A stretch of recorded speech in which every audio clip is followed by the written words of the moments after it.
rated M for mature.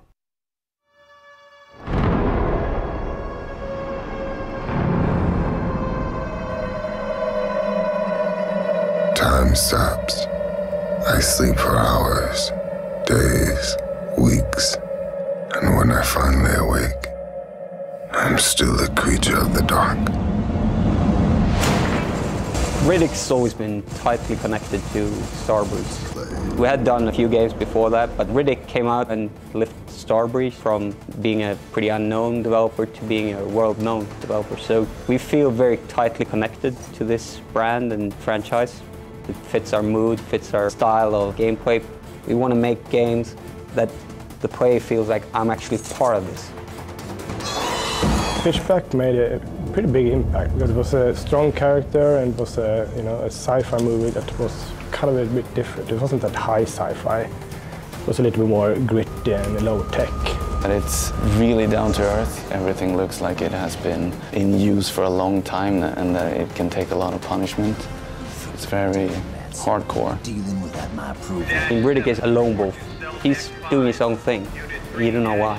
And that's kind of intriguing. I think that's something that most players want to know more about, but we haven't told more about it. We had this unique blend with stealth, action, storytelling, a little RPG even. It was an emotional roller coaster. Suddenly you had a weapon, you was running around, gunning everyone, and then you got caught. And then you're back trying to sneak around, and I gotta get a weapon again.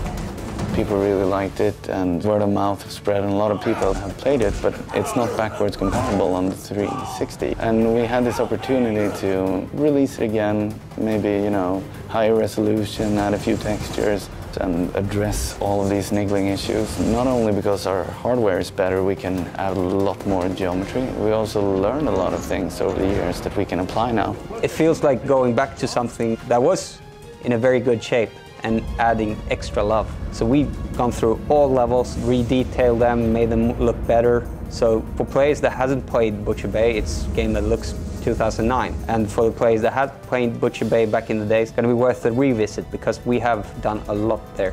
We first thought about extending the Butcher Bay campaign a bit more, but then realized that that would feel tacked on, so we started instead with a small chapter at the end, just a few levels. As the project progressed, we felt that we want to add more to this. Then we were up to 3-4 hours playtime, and we felt that we need more. We need more again.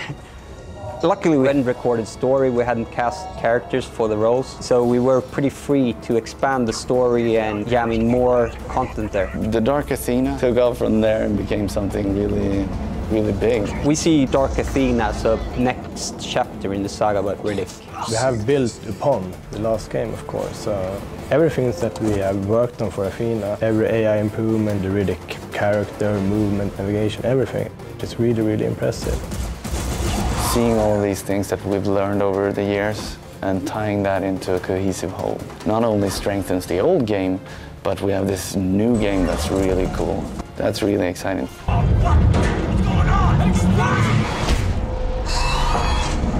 You afraid? I'm not.